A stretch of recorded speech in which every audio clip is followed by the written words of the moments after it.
Admiral Faisal صاحب آپ بتائیے گا، اس وقت جو انہوں نے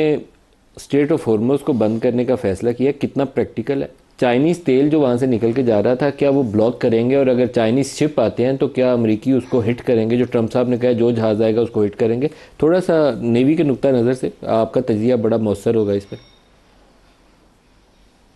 بہت شکریہ ردیف صاحب مجھے موقع دینے کا. میں اس کو ٹیکنیکلی تھوڑا سا آپ کو بتانے کی کوشش کرتا ہوں کہ بلاکٹ ہے کیا اور ٹرمپ صاحب کا اس سے کیا مقصد ہے. دیکھیں، بلاکٹ ایک وہ کام ہوتا ہے جو آپ اپنے دشمن کے خلاف ایک پانی کا کوئی حصہ ہوتا ہے جس پہ آپ کنٹرول جما لیتے ہیں، اور وہاں سے جو شپس آپ کے دشمن کے پورٹ سے آ رہے ہیں یا جا رہے ہیں اس میں اس دشمن کے شپس بھی شامل ہیں اور باقی تمام نیشنلٹیز کے بھی شپس ہیں جو اس کے پورٹس پہ آ جا رہے ہیں، ان کو آپ روک دیتے ہیں، ان کا آنا جانا روک دیتے ہیں. یہ ایک اکنامک پنشمنٹ ہوتی ہے.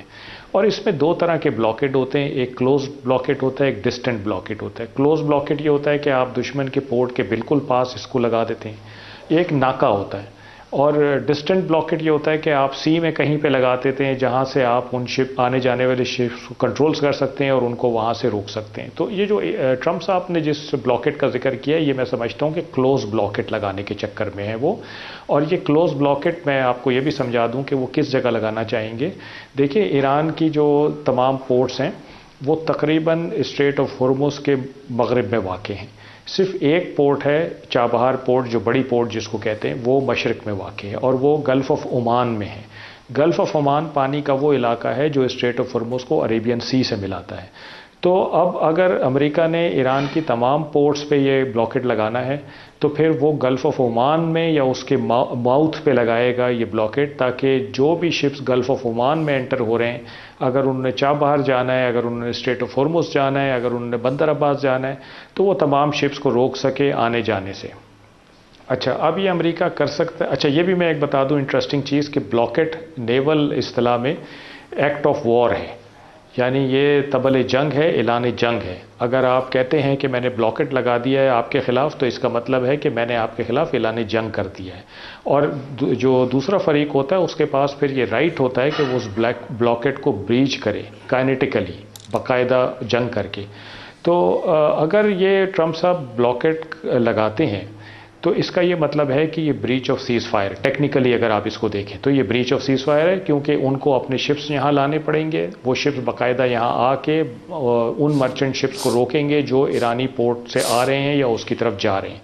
اور پھر ایران کے پاس بھی یہ رائٹ ہوگا کہ وہ اس بلاکٹ کو توڑے. تو ظاہری بات ہے کہ وہ بھی ان امریکن شپس پہ اٹیک کرے گا، میزائل سے، ڈرون سے، راکٹ سے، اور پاسداران انقلاب کی جو بوٹس ہیں ان کے ساتھ کرے گا. اب اگر یہ ہوتا ہے تو پھر تو یہ بریچ آف سیز فائر ہے سیدھا سا،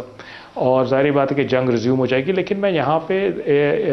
ایرانی لیڈرشپ کو ایک دفعہ شاباش دینا چاہوں گا کہ انہوں نے دانشمندی کا مظاہرہ کیا ہے، بڑی ذمہ داری کا مظاہرہ کیا، اور ان کی شام کو یہ سٹیٹمنٹ آئی ہے کہ امریکہ کا یہ اقدام پولیٹیکل ہے اور عملی نہیں ہے. تو اس کا مطلب یہ ہے کہ ایران امریکہ کو ایک ایگزٹ دے رہا ہے کہ تم اس کو عملی طور پہ نہ لگاؤ، تاکہ ہم دونوں بریچ آف سیز فائر کے مرتکب نہ ہوں اور ہم دونوں اس سیز فائر کو مینٹین رکھیں اور بات چیت کا سلسلہ جاری رکھیں. لیکن اگر امریکہ ایسا کرتا ہے تو میرا خیال ہے کہ یہ پھر ظاہری بات ہے کہ کائنیٹک ہوگا. اچھا، اب امریکہ ایسا کیوں کرنا چاہتا ہے یہ سوچنے کی ضرورت ہے. دیکھیں، امریکہ صدر ٹرمپ کے پاس تمام ٹرافیز ہیں، تقریباً لیڈرشپ کا خاتمہ ہو گیا، ان کی نظر میں رجیم چینج ہو گئی، ان کی نظر میں ملٹری کیپبلٹی ختم ہو گئی، ان کی نظر میں نیوکلیر فیسلٹی ختم ہو گئی. اب ایک رہ گیا ہے اسٹریٹ آف ہارمز. وہ اتنا پریشر ڈالنا چاہتے ہیں ایران پہ کہ ایران خود ہی اسٹریٹ آف ہارمز کو کھول دے، یا باقی تمام ممالک بیچ میں آ کے بیچ بچاؤ کرائیں، چائنا آئے، برٹن آئے، فرانس آئے، اور آ کے ایران کو کہہ کے تو پھر اسٹریٹ آف ہارمز کھلوا دے. کیونکہ فزیکلی تو وہ اسٹریٹ آف ہارمز کو کھلوا نہیں سکتے ایران سے، نہ اس سے کنٹرول لے سکتے ہیں. تو میرا خیال ہے کہ یہ more of a pressure tactics ہے، اور اگر یہ فزیکلی وہ کریں گے، جو کہ میں دعا کرتا ہوں کہ نہ کریں، تو پھر اس کا بہت زیادہ نقصان ہوگا، جنگ کا دائرہ کار بڑھ جائے گا. آپ نے چائنیز منسٹری آف ڈیفنس کا بھی آج بیان سنا ہوگا، ان کے بڑے کنسرنز ہیں. 13% ان کی ڈیپینڈنس ہے ایران پہ. 13% شاید اتنی زیادہ نہ ہو، چائنا کو افیکٹ نہ کرے، لیکن پولیٹیکلی چائنا کے لیے ایک بہت بڑا المیہ ہوگا. اگر اس کے شپس امریکہ روکے تو پھر چائنا کو بھی شاید اس میدان میں آنا پڑے. ایڈمرل صاحب، معاملہ آگے چلے گا بات چیت کے ذریعے؟ یہ معاملہ آگے چلے گا بندوق کی نالی کے ذریعے، کیونکہ یہ طریقہ کار جو ٹرمپ کا ہے وہ تھوڑا سا کاؤ بوائے اسٹائل میں، وہ پہلے دھمکاتے ڈراتے ہیں، بعد میں جو بھی نکلے گا دیکھی جائے گی۔ لطیف صاحب، میرا تو خیال ہے کہ بات چیت کے علاوہ کوئی چارہ نہیں ہے۔ جنگ لڑ کے دیکھ لیے دونوں نے، اور جنگ میں پتہ چل گیا ایک دوسرے کی اسٹرینتھ کا،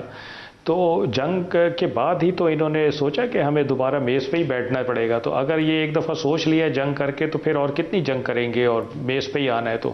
اچھا، 1979 کے بعد یہ انٹریکشن تو ہوا ہے، بہت اچھی بات ہے، میں اس کو بڑا اپریشیٹ کرتا ہوں، اور اللہ کرے کہ یہ آگے چلتا رہے۔ لیکن اگر آپ دونوں ڈیلیگیشنز کی کمپوزیشن دیکھیں تو ندیم صاحب، مجھے تو یہ امپریشن ملتا ہے کہ امریکنز جو تھے وہ مطلب اسی مائنڈ سیٹ سے وہ زوم میں آئے تھے سپر پاور کے، اور وائس پریزیڈنٹ کو لے کر آئے تھے کہ جی ہم بس ڈکٹیٹ کریں گے، اور اگر ہماری ٹرمز مان لی گئیں تو ہو جائے گا، معاہدہ نہیں مانی گئی تو ہم واپس چلے جائیں گے۔ کیونکہ دیکھیں اس میں کوئی نیگوشیٹر نہیں تھا، اس میں کوئی ڈپلومیٹ نہیں تھا، اس میں کوئی ایسا بندہ نہیں تھا جس کی کوئی تاریخ ہو، جس کا ایکسپیرینس ہو نیگوسیشنز کرنے کا، ڈپلومیسی کرنے کا۔ دوسری طرف آپ ایران میں دیکھیں تو بڑے منجے ہوئے لوگ آئے تھے، اور وہ بات چیت کرنے کے قابل تھے، کرتے بھی رہے ہیں۔ تو مجھے ایسا لگتا ہے کہ امریکنز شاید اب کی جب بات چیت ہوگی تو اس میں کچھ بہتر ڈیلیگیشن، بہتر لوگ ہوں گے جو کہ معاملہ فہم ہوں گے، اور اسپونٹینیس رسپانس یا امپلسو نہیں ہوں گے، اسپونٹینیس رسپانس نہیں دیں گے اور امپلسو نہیں ہوں گے۔ تو میرا خیال ہے کہ بات چیت تو چلے گی۔ یہ پریشر ٹیکٹکس ہیں، جیسے میں نے پہلے کہا کہ ٹرمپ صاحب ایگزٹ لینا چاہتے ہیں، اور ان کے پاس صرف ایک ٹرافی رہ گئی ہے اسٹریٹ آف ہارموز کی، باقی تو وہ ساری کلیم کرتے ہیں۔ تو وہ یہ چاہتے ہیں کسی طرح اسٹریٹ آف ہارموز کھل جائے اور میری جان چھوٹ جائے اس سے۔